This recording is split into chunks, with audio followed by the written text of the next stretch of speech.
Hello and welcome to Lemon Studios, where we talk anything and everything entertainment. I'm of course the Lemon himself, Zeke Lemon, and this is my review of The Batman, directed by Matt Reeves. I don't know why I wanted to say Keanu Reeves, but he's directed by Matt Reeves, not Keanu, and it stars Robert Pattinson, Zoe Kravitz, and a plethora of many more phenomenal actors and actresses.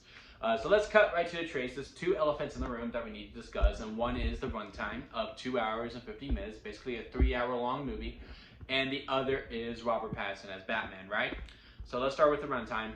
I'm not gonna lie, you feel it. You definitely feel it, but it's a double-edged sword. Because yes, you feel it, but it's also the type of movie that it is. This is not a movie that's like anything can be solved with a punch. This is a very noir type. It is a very good callback to Zodiac and Seven, which is what Matt Reeves was trying to aim for, and very noir type with the narration and all this stuff. And everything has its purpose, and it's about the case. It is about the detective case. If you're not on board with that, you're not going to be on board with this movie. The action really does take a backseat to it. It's actually pretty action-packed in the first hour. I want to say it's the first hour because it flew by. And then towards the middle, we don't really get much more action set pieces until really the finale fight. So yes, you do feel it, but there's not really anything I would have taken out. I didn't mind the runtime, and I'm usually someone who's like, a movie really doesn't need to be 3 hours.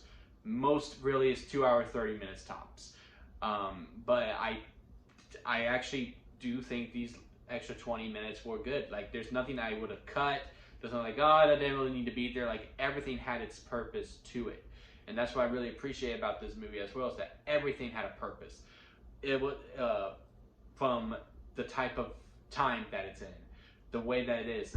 Like, Gotham is a character, finally. Like, they just don't tell us in a Batman movie, yeah, Gotham sucks, and we're just like, yeah, I guess so. I mean, everything seems fine. Like, you know, the buildings seem good. I mean, yeah, you got a lot of crime, but like, what city doesn't? Especially a city this big. Of course a city this big's gonna have a lot of crime. But like, this one, you're like, yeah, no, Gotham sucks. Like, I would not want to live here. I would not want to live in Gotham. And there's a purpose to that. 90% of this movie is at nighttime, so most of the time you do see Robert Pattinson as Batman as you do Bruce Wayne, but again, we'll get to him later on. But, you know, and when it's not nighttime and there is the couple of day scenes, it's overcast, it's very cloudy, and all the characters are just so, like, they're at their wits' end, like, they just don't care. Like, the anxiety and just stress is up here at all times for every character.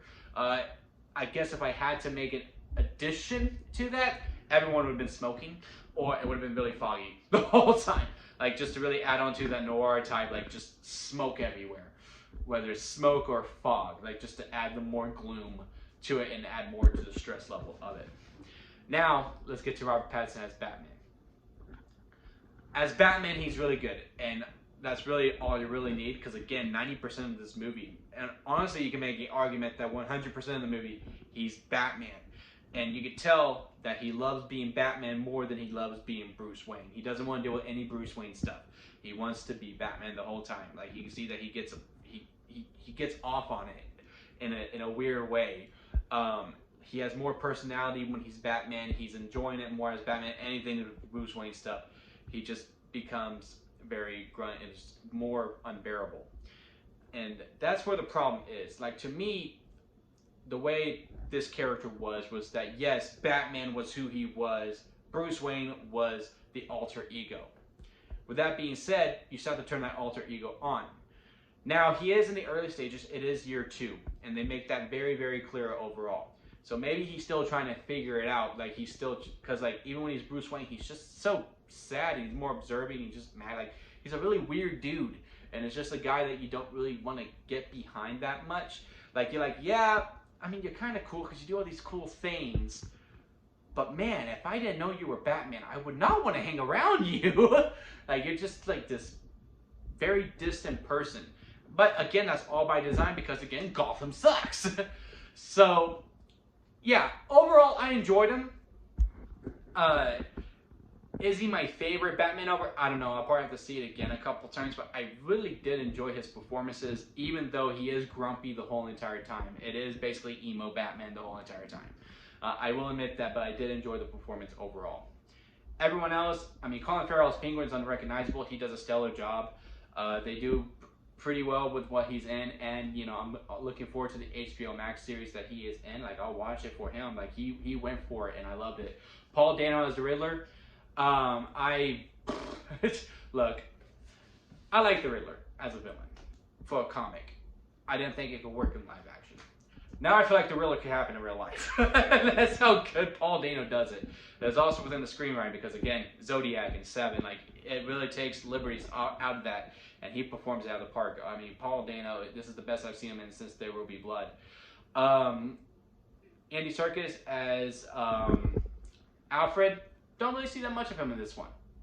So, jury's still out on that one, but I enjoyed him for the time he's in. Jerry Wright as Captain Gordon. Absolutely great. I enjoyed his performance with it more than I did Robert Pattinson because, like, yeah, a captain's just at his wit's end. You can't trust anyone besides this person who dresses up like a bat. Yeah. And Zoe Kravitz as Catwoman. I've never been a fan of Catwoman, but I could watch Zoe Kravitz. Like, I liked her performance out of all of them. She is my favorite Catwoman. But I wasn't like, oh, Catwoman, I love Catwoman now. Like, oh, I just want Catwoman and Batman to get together and all this stuff. No. And their dynamic is fine. I like their dynamic, but again, I'm just not like head over heels over this relationship. I'm just like, oh yeah, that's a cool dynamic.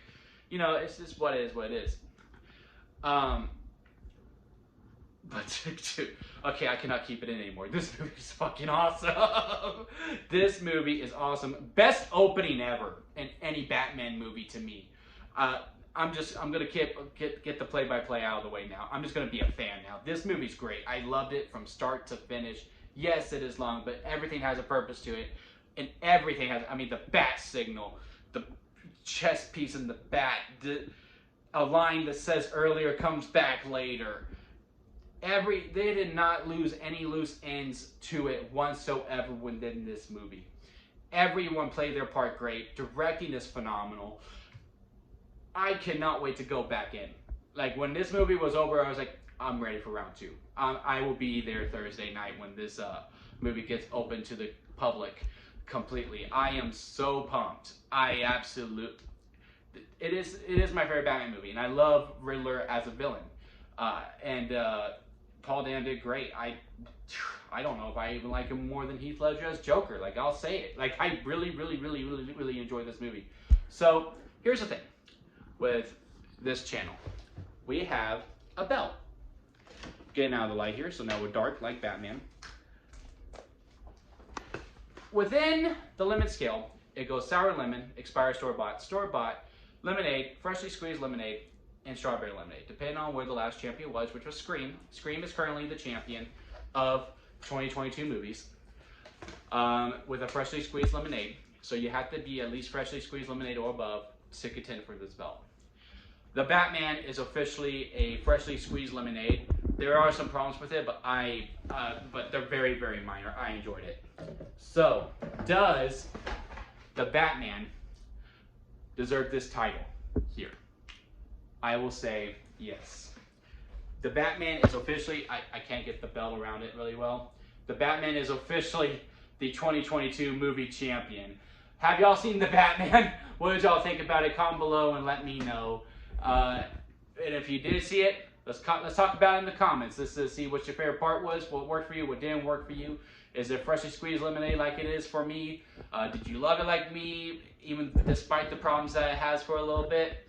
Or you're like, what problems are you talking about? Like, man, that movie was awful. Let's talk about it in the comments. If you like this video, give it a like. And if you like me, hit that subscribe button as I try to grow into my YouTube career. You can also follow me on the social medias at Lemon Studios 11. And that'll be it for me, guys, here at Lemon Studios.